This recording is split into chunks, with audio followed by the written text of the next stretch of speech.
तो दोस्तों आज की इस वीडियो में मैं आपको बताऊंगा स्टैंडर्ड साइजेस ऑफ डोर्स के बारे में, स्टैंडर्ड साइजेस ऑफ विंडोज के बारे में, door with ventilation and door without ventilation के बारे में, और डोर एंड विंडोज की जो फ्रेम होती है उसकी स्टैंडर्ड थिकनेस के बारे में। ठीक है friends, hello friends, welcome back to my channel civil users. दोस्तों आज की इस वीडियो का टॉपिक है standard sizes of doors and windows. दोस्तों ये टॉपिक बहुत ही ज़्यादा इंपॉर्टेंट है क्योंकि कुछ स्टूडेंट्स ऐसे होते हैं जब वो हाउस प्लानिंग कर रहे होते हैं तो वो कंफ्यूज हो जाते हैं या फिर उन्हें पता नहीं होता है कि जो वो हाउस प्लान डिज़ाइन कर रहे हैं उस हाउस प्लान में उन्हें डोर एंड विंडोज या फिर वेंटिलेशन का साइज कितना प्रोवाइड करना है, मेन डोर का साइज कितना रखना है, बेडरूम के डोर का साइज कितना रखना है, या फिर बेडरूम और ड्राइंग रूम की विंडो का साइज कितना रखना है। ठीक है, तो दोस्तों आज की इस वीडियो में मैं आपको स्टेप बाय स्टेप बताऊंगा डोर्स एंड विंडोज के standard size in feet, inches, meter और एमएम। इन सभी यूनिट्स में मैं आपको डोर्स एंड विंडोज के स्टैंडर्ड साइजेस के बारे में बताऊंगा, और डोर साइज विद फ्रेम और विदाउट फ्रेम के बारे में, डोर विद वेंटिलेशन और without ventilation, windows with ventilation, without ventilation, और डोर की जो फ्रेम थिकनेस होनी चाहिए वो कितनी होनी चाहिए। ठीक है फ्रेंड्स,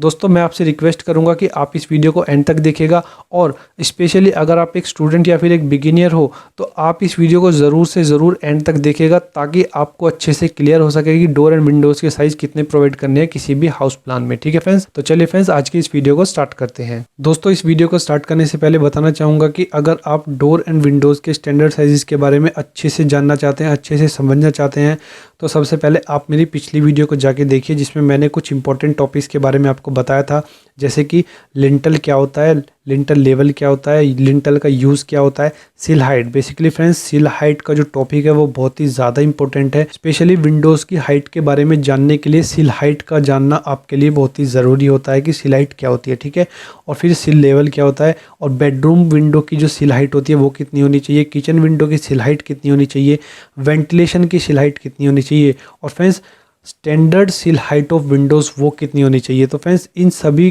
टॉपिक्स को मैंने अपनी पिछली वीडियो में बताया है, आप इस वीडियो को जाके चेक कर सकते हो। इस वीडियो का लिंक मैंने डिस्क्रिप्शन में दे दिया है, और आप ऊपर आई बटन पे क्लिक करके भी इस वीडियो को चेक कर सकते हो। ठीक है फ्रेंड्स, तो दोस्तों डोर एंड विंडोज़ के स्टैंडर्ड साइजेस के बारे में जानने से पहले मैं आपको सिविल इंजीनियरिंग और कंस्ट्रक्शन लाइन से रिलेटेड एक बहुत ही ज़्यादा इंपॉर्टेंट बात बताना चाहता हूं।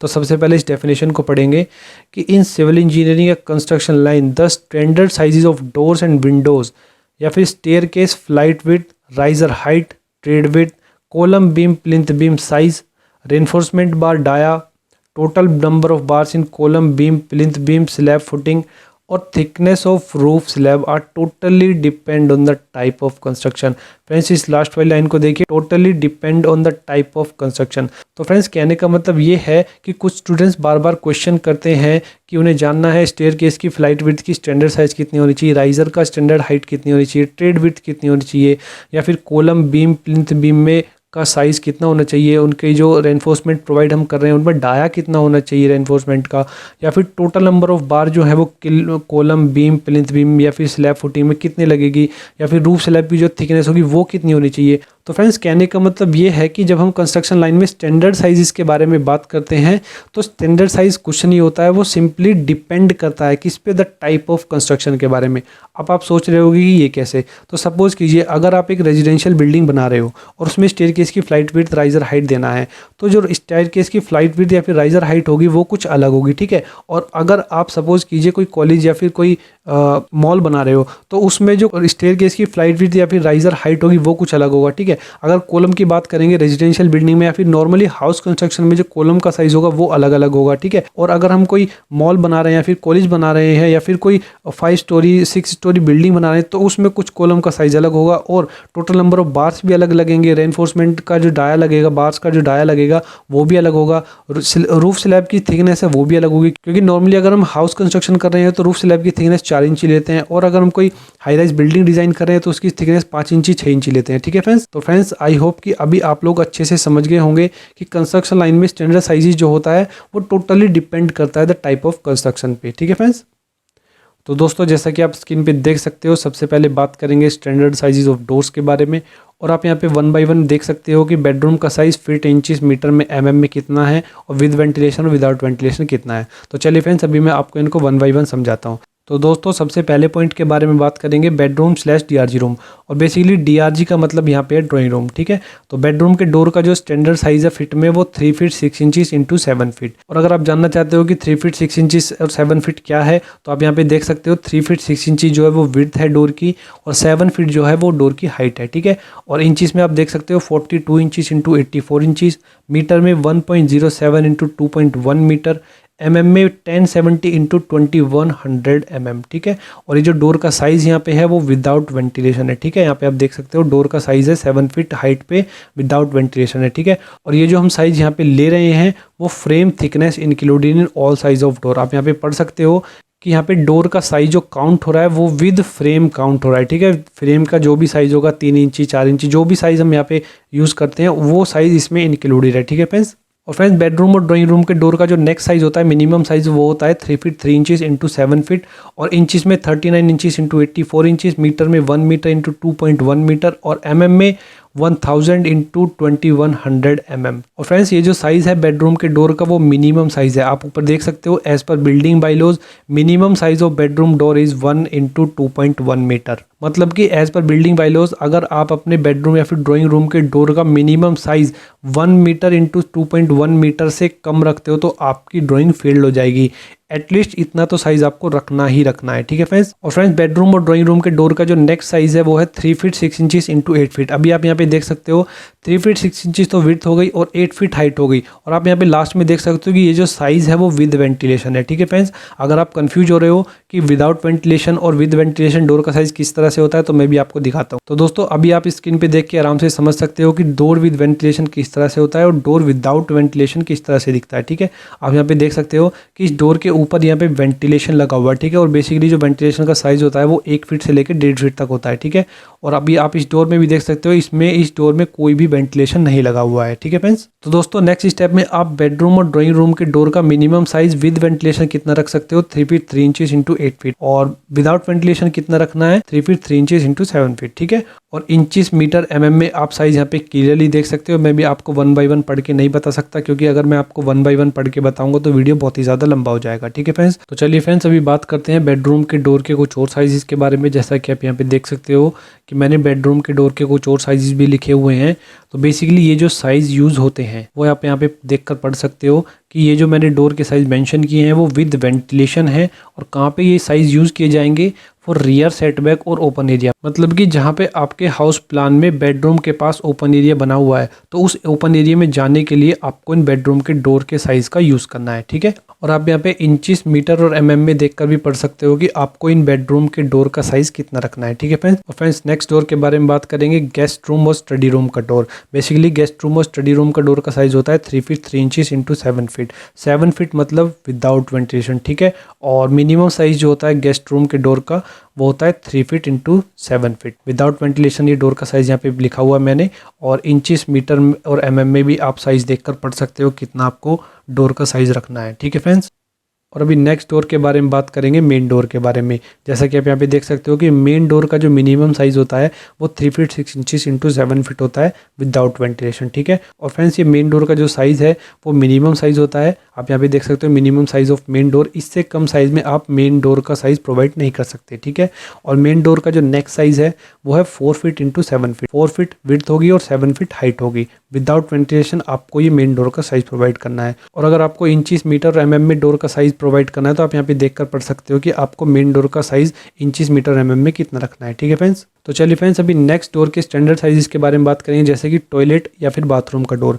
इनका जो साइज़ होता है वो 2 फीट 8 इंचेस इंटू 7 फीट होता है, ठीक है। 2 फीट 8 इंचेस विड्थ है और 7 फीट हाइट है। और ये जो डोर का साइज़ है वो विदाउट वेंटिलेशन है, आप यहाँ पे देख सकते हो, ठीक है। और टॉयलेट और बाथरूम का जो मिनिमम साइज़ होता है डोर का 2 फीट 6 इंचेस इंटू 7 फीट होता है। और इंचेस मीटर mm में आप यहाँ पे देखकर पढ़ सकते हो कि टॉयलेट और बाथरूम के डोर का साइज़ आपको कितना रखना है, ठीक है। और फ्रेंड WC डोर के साइज़ के बारे में बात करेंगे। WC बेसिकली होता है वाटर क्लोजेट। वाटर क्लोजेट को हम लेट्रिन बोलते हैं, ठीक है फ्रेंड्स। और वाटर क्लोजेट का जो डोर का साइज़ होता है वो 2 फीट 6 इंचेस इंटू 7 फीट होता है। 2 फीट 6 इंचेस विड्थ है और 7 फीट हाइट है, ठीक है। और ये जो साइज़ है वो विदाउट वेंटिलेशन साइज़ है, ठीक है फ्रेंड्स। और नेक्स्ट WC डोर का जो मिनिमम साइज़ है वो 2 feet 4 inches into 7 feet 6 inches होता है। इससे कम पे आपको लेट्रिन के डोर का साइज़ नहीं रखना चाहिए, ठीक है। और इंचेस मीटर mm में आप यहाँ पे डोर का साइज़ पढ़ सकते हो, ठीक है फ्रेंड्स। अभी नेक्स्ट डोर डोर के बारे में बात करेंगे, किचन का डोर। किचन का डोर बेसिकली होता है 3 फीट विड्थ और 7 फीट हाइट डोर का, और ये जो डोर का साइज है ये भी विदाउट वेंटिलेशन है, ठीक है फ्रेंड्स। और नेक्स्ट डोर जो है वो है स्टोर रूम का डोर। स्टोर रूम का door basically same to same kitchen door की तरह ही होता है, 3 फीट विड्थ है और 7 फीट हाइट विदाउट वेंटिलेशन, ठीक है फ्रेंड्स। तो दोस्तों जैसा कि आप स्क्रीन पे देख सकते हो, अभी हम बात करेंगे स्टैंडर्ड साइजेस ऑफ विंडोज़ के बारे में। और फ्रेंड्स बेसिकली ये जो सभी साइजेस हैं विंडोज़ के, इन सभी में फ्रेम थिकनेस भी इंक्लूडेड है। जैसे कि डोर में मैंने आपको बताया था कि डोर के साथ में फ्रेम की जो थिकनेस है वो भी इंक्लूडेड है, सेम टू सेम विंडोज़ के साथ में भी फ्रेम की थिकनेस इंक्लूडेड होगी, ठीक है फ्रेंड्स। तो फ्रेंड्स ये जो सभी विंडोज़ के साइज़ हैं वो बेसिकली बेडरूम की विंडो के साइज़ हैं, और आपको इन सभी साइजेस को देखकर कंफ्यूज नहीं होना है कि बेडरूम की विंडो में इतने सभी टाइप के साइजेस यूज़ होते हैं। बेसिकली बेडरूम की विंडो के जो साइज होते हैं वो डिपेंड करते हैं द साइज ऑफ बेडरूम, कि आपके बेडरूम का साइज कितना है। अगर आपके बेडरूम का साइज छोटा है तो छोटी विंडो यूज होगी, अगर आपके बेडरूम का साइज बड़ा है तो बेसिकली बड़ी विंडो यूज होगी, ठीक है। और जैसा कि आप यहाँ पे पढ़ सकते हो कि बेडरूम की विंडो का जो फर्स्ट साइज है वो 4 फीट इंटू 4 फीट 6 इंचीज है। 4 फीट विड्थ हो गई और 4 फीट 6 इंचीज हाइट होगी, ठीक है। तो फ्रेंड्स अगर किसी को कंफ्यूजन है कि यहाँ पे विंडो की हाइट जो बहुत ही कम है, बेसिकली विंडो की जो हाइट होती है वो 5 फीट 5.5 फीट तक होती है, तो फ्रेंड्स आप यहाँ पे पढ़ सकते हो कि मैंने जो बेडरूम की विंडो का साइज दिया वो विदाउट वेंटिलेशन यहाँ पे दिया है, ठीक है। इन सभी विंडोज़ के साइज में मैंने विदाउट वेंटिलेशन बेडरूम की विंडो का साइज दिया है। और अगर आप जानना चाहते हो कि विंडो में कितना हाइट का वेंटिलेशन आएगा, 1 फीट का आएगा, 1.5 फीट का आएगा, तो आप यहाँ पे ऊपर पढ़ सकते हो कि window ventilation size same as door ventilation size. मतलब कि जितनी हाइट का वेंटिलेशन आप अपने बेडरूम के डोर में लगा रहे हो, तो सेम टू सेम आपको उतनी हाइट का वेंटिलेशन आपको बेडरूम की विंडो में लगाना है, ठीक है फ्रेंड्स। और फ्रेंड्स बेडरूम की विंडो का मैक्सिमम साइज जो होता है वो 6 फीट इंटू 4 फीट 6 इंचीज होता है। इससे ज़्यादा आपको मैक्सिमम साइज विंडो का नहीं रखना चाहिए बेडरूम की विंडो का, ठीक है फ्रेंड्स। और फ्रेंड्स अगर किसी को बेडरूम की विंडो का साइज इंचीज, मीटर और mm में जानना है तो आप यहाँ पे स्क्रीन पे देखकर भी पढ़ सकते हो, ठीक है फ्रेंड्स। तो चलिए फ्रेंड्स अभी बात करते हैं ड्राइंग रूम की विंडो के स्टैंडर्ड साइजेस के बारे में। और जैसा कि आप स्क्रीन पे देख सकते हो कि ड्राइंग रूम की विंडो का minimum size 4 feet into 4.5 feet है और maximum size 8 feet into 4.5 feet है। तो कहने का मतलब ये है कि ड्राइंग रूम की विंडो का मिनिमम साइज 4 फीट से लेके मैक्सिमम साइज 8 फीट तक है, ठीक है। और फ्रेंड्स ये जो सभी साइजेज हैं ड्राइंग रूम के विंडो के वो विदाउट वेंटिलेशन साइज है, ठीक है फ्रेंड्स। और अगर आप यहाँ पे ध्यान से पढ़ोगे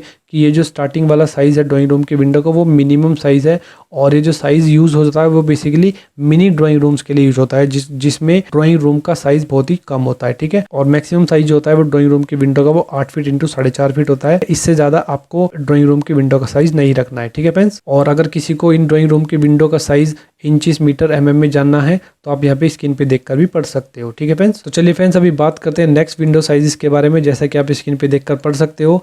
अभी बात करेंगे किचन विंडो के बारे में। बेसिकली किचन विंडो का मिनिमम साइज जो होता है वो 3 फीट इंटू 3 फीट 6 इंचीज होता है, और maximum size 4 feet into 4 feet तक होता है, ठीक है फ्रेंड्स।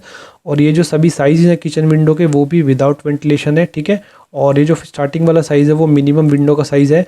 वो बेसिकली जो छोटी किचन्स होती हैं, किचन का साइज़ जहाँ पे बहुत ही छोटा होता है, वहाँ पे हम इन स्मॉल किचन विंडो का यूज़ करते हैं, ठीक है फ्रेंड्स। और फ्रेंड्स अभी बात करेंगे वेंटिलेशन के बारे में। वेंटिलेशन कहाँ पे? टॉयलेट, बाथरूम और लेटरिन में जो वेंटिलेशन लगाए जाते हैं, उसमें जो मिनिमम साइज़ होता है वेंटिलेशन का वो 2 feet width into 1 feet 6 inches height, ठीक है। और नेक्स्ट साइज़ हम जो यूज़ करते हैं वेंटिलेशन का वो 2 feet 6 inches into 1 feet 9 inches height का हम वेंटिलेशन का साइज़ यूज़ करते हैं, ठीक है। और इंचीज, मीटर, mm में आप वेंटिलेशन के साइज यहाँ पे देखकर पढ़ सकते हो, ठीक है फ्रेंड्स। तो दोस्तों जैसा कि आप लोग स्क्रीन पे देख सकते हो, अभी लास्ट टॉपिक के बारे में बात करेंगे, standard thickness of frames of doors and Windows. मतलब कि जो डोर एंड विंडो की जो फ्रेम होती है उसकी स्टैंडर्ड थिकनेस कितनी होनी चाहिए, ठीक है। तो इंचीज में जो स्टैंडर्ड थिकनेस होनी चाहिए वो 3 इंचीज होनी चाहिए, और फीट में 0.25 फीट और mm में 75 mm होनी चाहिए, ठीक है फ्रेंड्स। और जैसे कि मैंने यहाँ पे कुछ डिजाइन बनाए हुए हैं डोर एंड विंडो के, आप यहाँ पे देखकर भी समझ सकते हो। जैसे कि इस विंडो में आप देखकर समझ सकते हो, इस विंडो की लेंथ 4 फीट है, हाइट 4.5 फीट है, और फ्रेम की जो थिकनेस है वो 3 इंचीज है,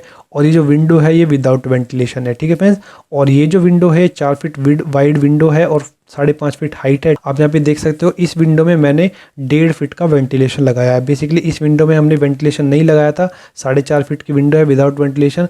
ये विद वेंटिलेशन 5.5 फीट की विंडो है। बेसिकली मैंने आपको पीछे वीडियो में बता दिया है कि विंडो की वेंटिलेशन की जो हाइट है वो डिपेंड करती है डोर के वेंटिलेशन की हाइट पे, ठीक है फ्रेंड्स।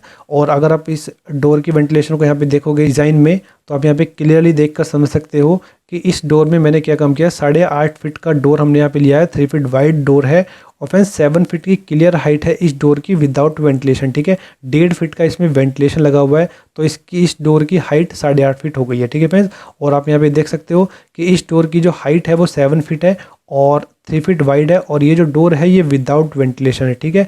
और डोर के फ्रेम का जो साइज़ है वो 3 इंचज़ है और यहाँ पे भी इस डोर के फ्रेम का जो साइज़ है वो भी 3 इंचज़ है, ठीक है फ्रेंड्स। तो फ्रेंड्स आई होप कि अभी आप लोग अच्छे से समझ गए होंगे कि डोर एंड विंडो के स्टैंडर्ड साइजेस क्या होने चाहिए और डोर एंड विंडो के फ्रेम की जो स्टैंडर्ड थिकनेस है वो कितनी होनी चाहिए और door and Windows without ventilation और विद वेंटिलेशन कितने होने चाहिए, कैसे होने चाहिए, किस हाइट पे होने चाहिए, ठीक है। और फ्रेंड्स आज की इस वीडियो में जो मैंने आपको डोर एंड विंडो के स्टैंडर्ड साइजेस के बारे में बताया वो सिंपली हाउस और रेजिडेंशियल बिल्डिंग के कंस्ट्रक्शन के लिए ही बताया है। और अगर आप अपना कंस्ट्रक्शन टाइप चेंज करते हो तो उनके लिए डोर एंड विंडो के साइज कुछ अलग होंगे, ठीक है फ्रेंड्स। तो फ्रेंड्स आई होप कि आपकी प्रॉब्लम अभी अच्छे से सोल्व हो गई होगी और अगर अभी भी आपको कोई भी कंफ्यूजन है वीडियो से रिलेटेड या आप मुझसे कुछ पूछना चाहते हो तो आप मुझे कमेंट बॉक्स में कमेंट करके बता सकते हो। और फ्रेंड्स अगर ये वीडियो आपको अच्छी लगी हो तो प्लीज़ इस वीडियो को लाइक करो, कमेंट करो, शेयर करो और अगर आप मेरे चैनल पर पहली बार आए हो तो प्लीज़ इस चैनल को सब्सक्राइब करो और साथ ही बेल आइकन को प्रेस करना ना भूलें ताकि मेरी अगली वीडियो का नोटिफिकेशन आपको जल्द से जल्द मिले, ठीक है फ्रेंड्स। तो चलिए फ्रेंड्स आज की इस वीडियो में बस इतना ही, मिलते हैं नेक्स्ट वीडियो में। Thank you, bye bye.